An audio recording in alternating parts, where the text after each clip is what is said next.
name is Luke Robert Mason. I am the host of the Futures podcast, but today I am your moderator for this panel on Beyond Scarcity. It will soon be impossible to ignore the economic impact of COVID-19, which will force us to ask some important questions about how to restructure society. Transhumanism offers the promise of a more abundant future, but that becomes problematic when the reality is that so many people will be dealing with widespread poverty.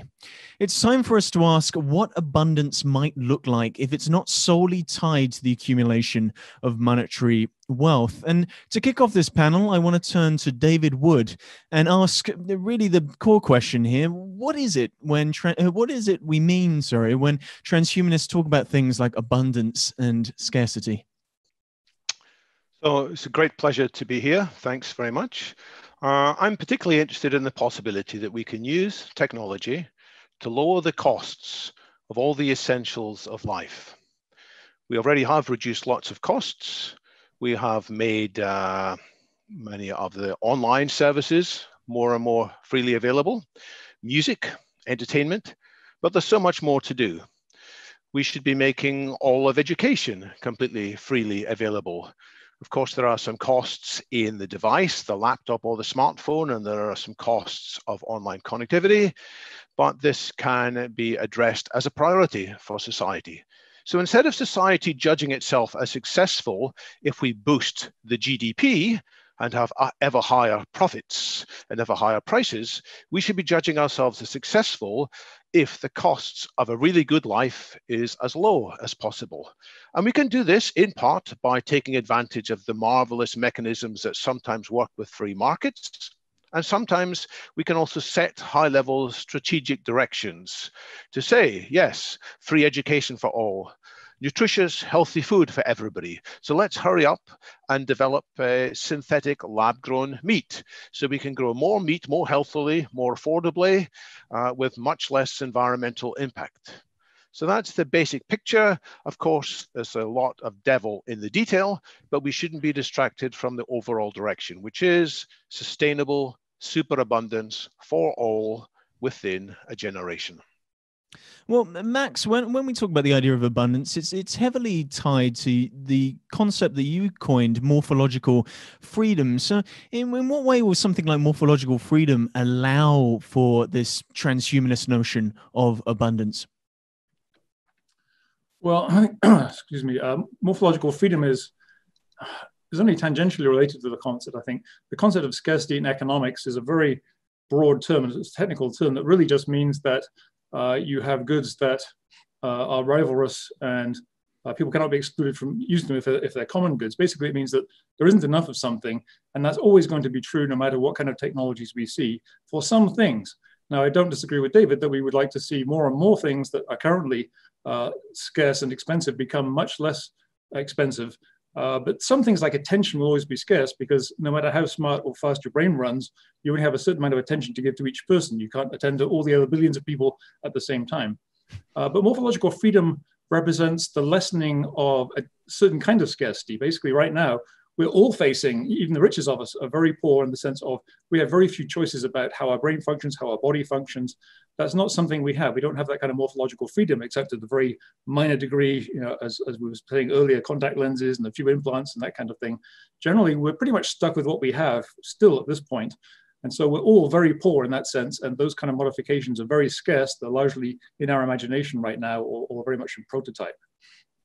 And Ryan, when it comes to this idea that David touched on very briefly and also Max was touching on, of the ability for us to all define what a good life looks like, how does that play into notions of augmentation and enhancement? Because it feels like a lot of that stuff is happening on a spectrum, and what one person may define as a desirable form of enhancement or augmentation, another person may see that as undesirable. So how do we allow for this multitude of difference to exist? Well, that's why I think morphological freedom is really an important concept in transhumanism, because it's really a core way of codifying the idea that it should be individual choice. That's very critical because if we start talking about modifying people, quickly that gets very scary when people say, well, who's going to decide how I'm modified? Our answer has to be you do, with informed consent.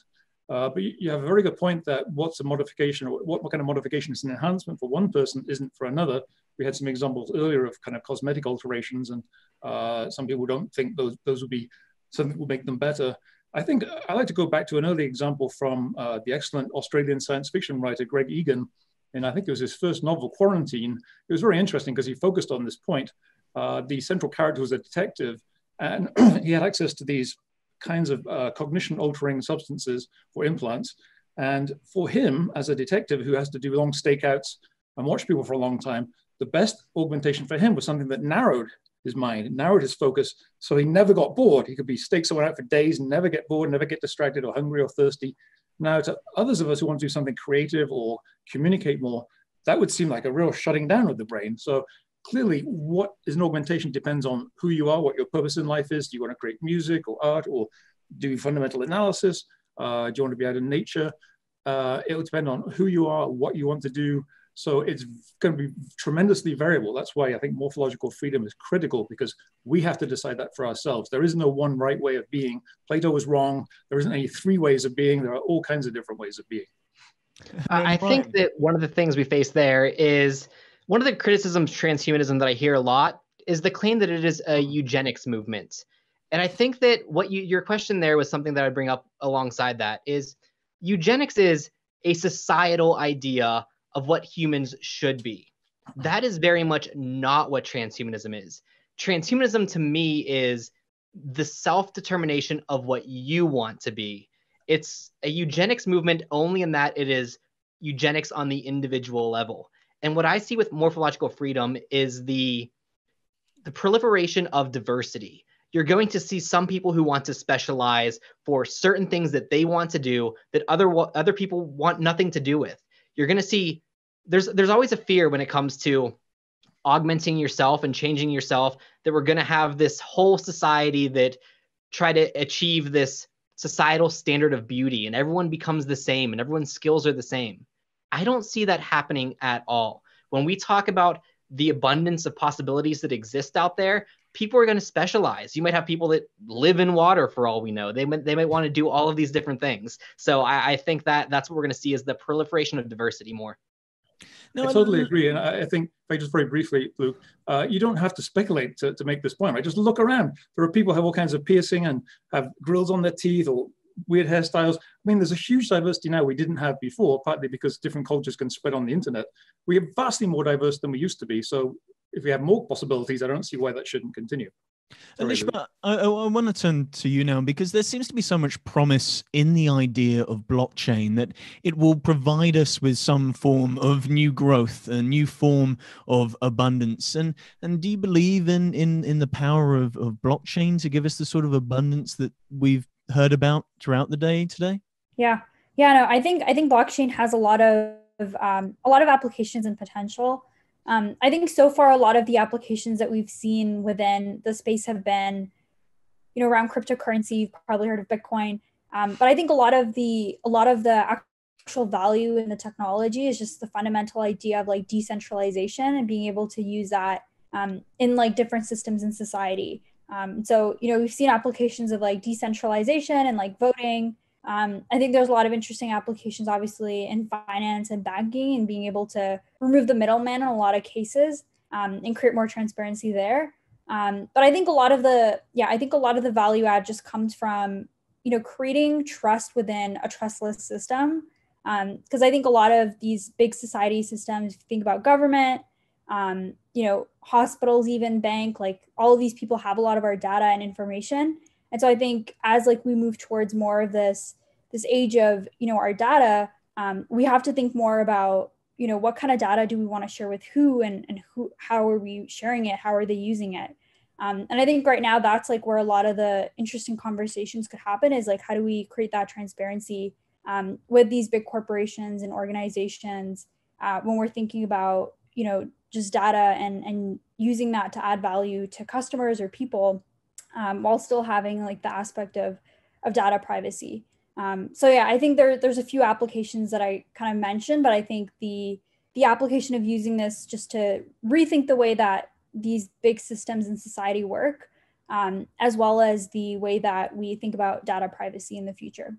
Well, it's so tempting to think big and think about how we can change the entirety of society. But what about thinking locally? I mean, we're kind of getting at it when we're talking about how we would personally change our bodies through morphological freedom or some form of enhancement or adaptation. But in terms of local politics, for example, does transhumanist politics need to play in the large field where it already of traditional politics, or is there possibilities to do things at the local level? David, I perhaps want to turn to you for that question.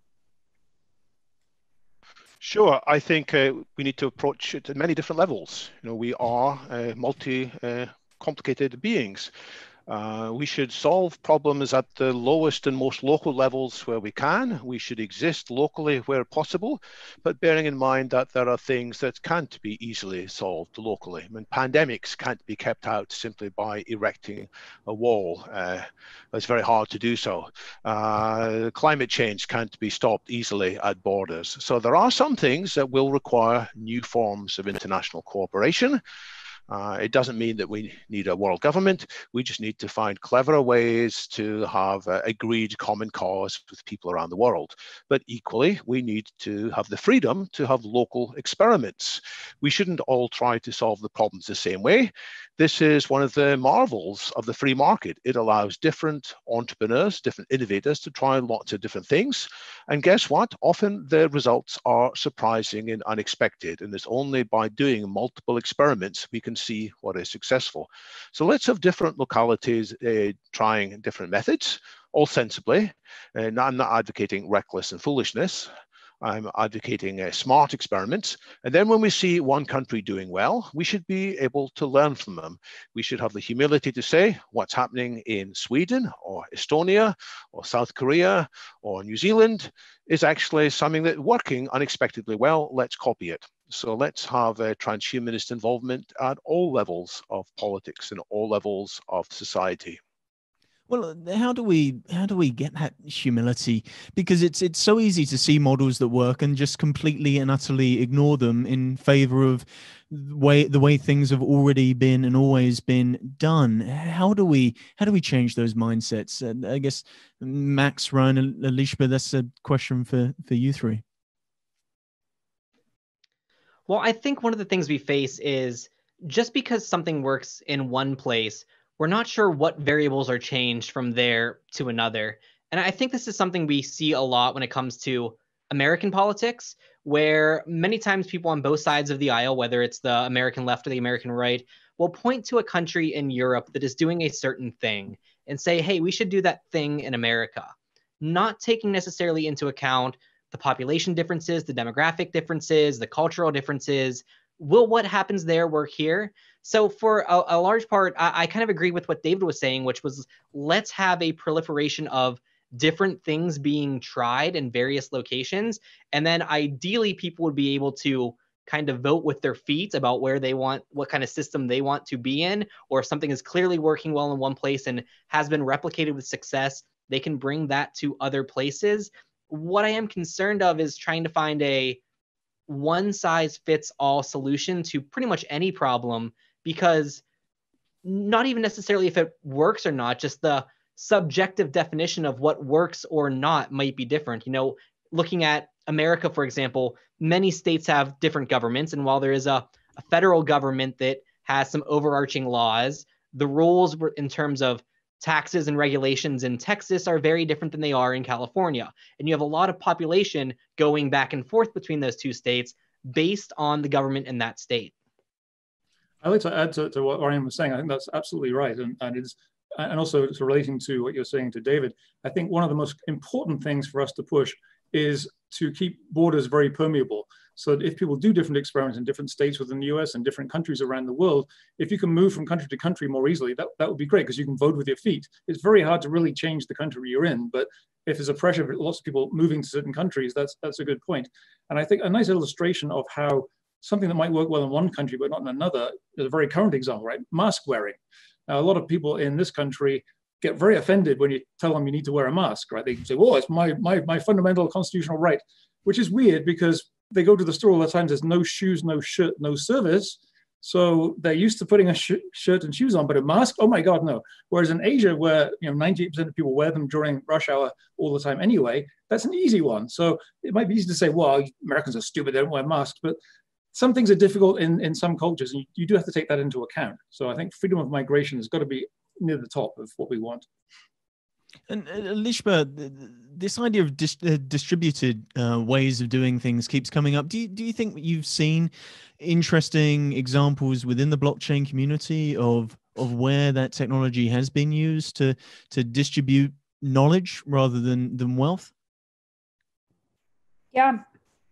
I think in terms of knowledge, there are a lot of interesting applications that are looking at ways we can use like distributive systems to help with, I think, a lot of social issues. And so there are some governments that have actually, I think it's the UK government, they're actually working on some implementation for digital identity. So they've created a digital identity system that works completely digitally. So like all of the authentication, all that stuff happens online. And all of that works on a blockchain system right now. So I think that's an interesting application where, like, I think identity in itself is a huge problem, especially within developing countries, and being able to even have an identity, like have rights to say something in a country, like voice your own opinion. I think applications of that will be huge, especially if we can get those working in developing countries. But I think that's a whole discussion on its own. Like, I don't think it's something you can translate into every country. And then there's also, there's a lot of interesting applications that are looking at just ways you can use blockchain for like healthcare data. So I actually worked on a project that I briefly mentioned to track medication. So counterfeit medication is a huge problem in the developing world, where almost like 40% of their medication will be counterfeit. And the reason is because there's no trust, right? Like the people are coming into the supply chain, repackaging the products, and people are getting sick, people are dying, like millions of people. And I think that's where a lot of the social impact can come in, where you can use these technologies to better understand, product, better understand knowledge, all of this kind of stuff. And so I think that is where a lot of the future will be for this. Well, when it comes to thinking about the future, universal basic income, universal basic services, and Max's new neoliberalism, universal distributed capitalism. I mean, there's so many of these universalist potential experiments. Which do you think, which does the panel think has the most viability of actually creating some form of real abundance for the most amount of people? Luke, if I could, I'd like to just kind of frame that a little bit differently, because my suggestion was really as an alternative way of thinking to the UBI. It wasn't intended as an overall solution to scarcity. So I'd like to point out there's a lot of things I would like to change in our current system that I think would work a lot better. And just to pick one of them would be patents and general protections of that kind. Not that I think they should be completely done away with, but I think the way they work right now is pretty insane. Having patents in all kinds of different industries for exactly the same number of years makes no sense, because if you're heavily regulated for a drug and it costs you, $1 billion in many years, you're going to need some patent protection, otherwise you're never going to make a profit.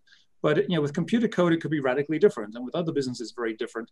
I think we need to have a more market-based system for patents, where we decide, what is the general cost of producing this, what you actually need to make this work, and adjust it based on that. Just because we've had this thing for 100 years for copyright or patents doesn't make it something that's useful.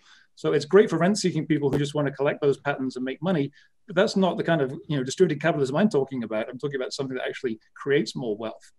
I've always known that as the space startup problem. You go to the space startup conferences, and it's a lot of guys with posters and PowerPoints, and you look at their wonderful idea for a lab in space, and you go, great, when are you going to build it? And they go, no, we have the patent for 15 years and we're hoping to sell it. And you go, okay, well, that's not building the future that we want to see. But David and Ryan, these ideas, these burgeoning ideas that we're beginning to see roll out because of COVID-19, this semblance of something that looks like universal basic income in the form of the stimulus check, or in the UK, certain new loans and financial availability to allow certain businesses to survive. Do you think this is propping up an old system that deserves to die, or do you think it's pointing towards a potential new social and economic system?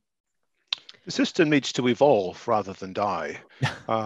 I would say that the most important invention of society in the last 150 years might be the mixed economy, in which the free market is allowed to do lots of things, but from time to time the government intervenes and says there is a potential market failure here, so we're going to break up this monopoly, we're going to ensure that various externalities are properly priced in, and so forth. There's a well-known list of market failures, and there is some good track record of some governments from time to time busting trusts and doing well. Now, as technology progresses and builds more big companies more quickly, in which the lion's share of the profits go to a smaller number of people in smaller companies, in which there is this greater inequality, I think society needs to intervene again and ensure that there is an element of redistribution taking place, similar to what's happened in the past. And we're seeing this a bit with the reaction to the COVID pandemic. More and more people are saying, you know what? The people who are getting the biggest salaries nowadays, they're not actually all the key workers. You know, the people who do the cleaning, the delivery services, the hospital portering, the nurses, the teachers, we should be paying them more highly. And the salary systems that the free market has evolved towards actually aren't the right ones. So let's adjust that. So I'm for a better democracy. One of the supers that I look forward to in transhumanism is not just super longevity, super intelligence, and super well-being. It's what I call super democracy. It's the more widespread understanding from diverse groups of people influencing how the economy works for everybody. That's the evolution I think is starting, and I'd like to see more of it. Yeah, I think UBI is inevitable at some point, UBI or equivalent. And when I say equivalent there, what I mean is it's quite possible that a government could come in and rather than giving people money to spend on their needs, they could simply say, this is your housing, this is your healthcare plan, here's your allotment of food. That would be the alternative to UBI. I like UBI more because it preserves personal choice and self-determination, and it's not the government picking winners and losers, it's people making their own choices. So that's why I advocate UBI as opposed to some of the other welfare programs that I see existing and being discussed. And the COVID-19 pandemic did certainly make this much more closer to reality than I expected it becoming. And I hope it does become a thing that is implemented, because many people see the move towards AI and automation and robotics replacing labor as a negative. And I think that's one of the most important things that we're going to be coming at as the next few years is we want that to happen. Let's incentivize that. Let's let people focus on their passions and interests and take the chance to start a company and build the future rather than doing something that they don't really enjoy just so they can survive. And I think UBI is a great way for us to get to that point. Well, this seems to be the problem in the US, especially with and in the UK as well, I guess. And especially when it comes to election cycles, they always talk about jobs as if people want jobs, as if the one thing that they desire that'll make them happy in life is having a job. But to your point, Ryan, there's so many people who don't feel fulfilled by what they do, and that just means a job is really just an excuse to get money to pay for services that would be freely available anyway under universal basic services, for example. It feels like instead of just giving them the stuff that would allow them to have a good life, we're going to make them work for it and be unhappy about that work. So is there a new balance? Is there a new model that we need to find that reevaluates what is valuable, what is worth doing? It's not a case of just giving people UBI and hoping everybody will be artists. It's more the case giving people basic healthcare, basic things that give them a semblance of humanity back, and then allowing them to enhance that in any way, shape, or form that they see. So I guess it's a question for the whole panel. If I was to turn that into a question, do you think this whole idea and this obsession with jobs is wrong? What we should really be talking about is access to services. Yeah, I just wanted to add a quick point on UBIs, because I think one of the interesting kind of things about UBI in general that I think about is, like, if you, let's say have a society, I think if you believe that generally the society, like there are inequalities in terms of like income gaps or any other types of inequality. I think the point there is like if you're giving everyone the exact same treatment, does that work on a system that is built on inequality? And I think that point there is interesting because it also comes down to like freedom of speech and also like what people want to do. So like you can give everyone, a basic income, give them the resources they need to sustain themselves. But the question is also, will they actually use those in a way that we think they will? Like, will they use those to generate an income? I think if you give people the choice, they could really do whatever they want. And there it might come down to instead of just giving them these things, I think it comes down to also developing skills. Like if we go back to the point of jobs and a lot of people being scared of automation, I think it's because of skills, right? I think we need more people that are developing these skills so that they can work in these industries rather than losing their jobs. And so I think it comes down to really training people and spending time on that. Because if you just give everyone, a universal income or universal resources, it comes down to, what are they going to do with that? And do they have the right training and resources to use that in a way that we would think is like adequate or beneficial to like society? Some of the trials of UBI that's taken place have been very encouraging on that aspect. People speculated in advance that if people and communities were given money, they would waste it and squander it. But the evidence from Canada, from India, from Namibia, from Kenya, around the world is that by and large, people use it productively. Now, of course, if people are already in deep existential problems in their lives, if they've got really troubled social relationships, then they may indeed squander it. But I think that's not the cause of them squandering it. I'm with Arthur C. Clarke. I don't think the purpose of life is to get a job. Arthur C. Clarke looked forward to a time of a full unemployment when everybody would be able to work, but not for a living, work on whatever really caught their initiative. So we'd all be involved in projects, but we would not be doing it in order to be paid. And instead, everything we need for society, for life, will come from automation. The robots will be creating all the food we need. There'll be wonderful education. There'll be healthcare for all.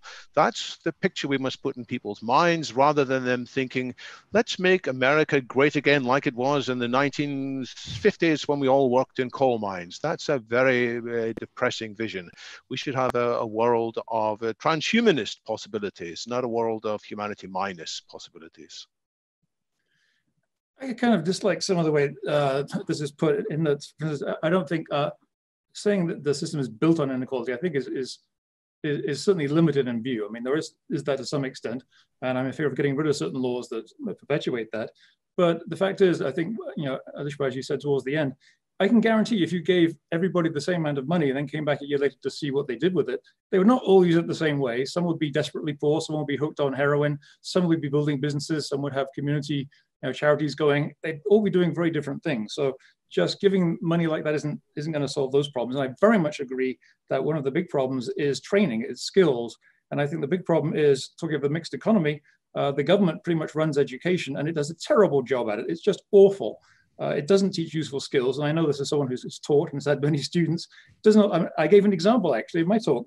What do students learn about finance, financial responsibility? Nothing. And just about any place I've ever been, they don't, not even the basics. It's a fundamental skill. Maybe they get home economics, which means learning how to cook, right? Which is okay, that's fine. But maybe learning how to manage your money, or be an entrepreneur would be more useful. So if we're going to give away resources by whatever means, I suggest that we have to reform education. We have to teach how to learn, and because you can't just give people information, teach them how to learn and how to develop their own skills. That's critical. Just like in third world countries, when you just give them things that doesn't necessarily work out too well, often gets taken by the governments. If you teach them skills, how to do things, that can have a lot better outcome. So if you want to get rid of the crappy jobs, we need to make people good enough that that's not the only kind of job they can do. There'll be a demand for those to be automated. It won't have to be something we push to do. It'll be something that happens kind of more naturally. Well, to quote the Rolling Stones, you can't always get what you want, but you find sometimes you get what you need. But we have about 1 minute, and let's do a quick speed round and let's talk about getting what we want, because it feels like there's a theme here whereby we can allow for a multitude of existences, a multitude of good lives. So I'm going to allow the panelists at this last juncture to be fully techno-optimistic for a second, which is always a challenge in its own right, and ask you each very quickly, what do you see as the absolute best outcome for a future society? Starting with Ryan. So I would say that the best thing we could look forward to is having enough space, and I mean that kind of literally, which means like maybe going to other planets or or making ships that we can live in as well, where people can choose to live under the rules and guidelines that work best for their lifestyle. I think one of the things that we saw in Europe when America was first being colonized, there was an ability to leave whatever you don't like in the city, go somewhere else and start something new. And now in today's world, we kind of lost that. And if we're able to get that again through maybe leaving the planet or making sure resources are taken care of, people will be able to live how they want to live. And that's really what I want to see. And Alishba. Yeah, I think for me, it's similar to what Ryan said, except the only thing I would kind of add on to that is, if you give everyone the choice to live however they want, how do you function as a society? Because I think when you have a large group of people, one of the biggest things is like making a decision. Like even if you just have like 5 group of friends, like just figuring out like what you want to eat in itself is like one of the hardest decisions. So I think when it comes to giving people that choice, that's one of the things that I would think about is, even if we are living on a completely different planet, we get to choose, how we want to live, the rights we want to have. What are some of the implications of that? What are some of the conflicts that could happen? How do we still function as a society and move forward in terms of making decisions? So I think that could be kind of an interesting structure that we might have to come up with that could be potentially different than UBIs or universal basic services. And David and Max, I'm told you have 15 seconds each. So I'll give most of my answer tomorrow when I speak, but I believe the sustainable superabundance is within our grasp. It'll be a world with lots of diversity and a super democracy to help us resolve where issues arise. The most important thing we have to fix to get there, by the way, is human nature. What's getting in the way of this and what the worries are that have been raised throughout this conference are human greed, human jealousy, human cruelty towards each other. So we've got to use technology to fix our human nature en route to ensuring we get to this sustainable superabundance. And finally, Max. I agree with David. I think that's it's kind of a bit of a problem. It's a small, tiny problem, right? We've got to fix our basic human nature, but that we really do. I also very much agree with what Ryan said. He could have spoken for me pretty much.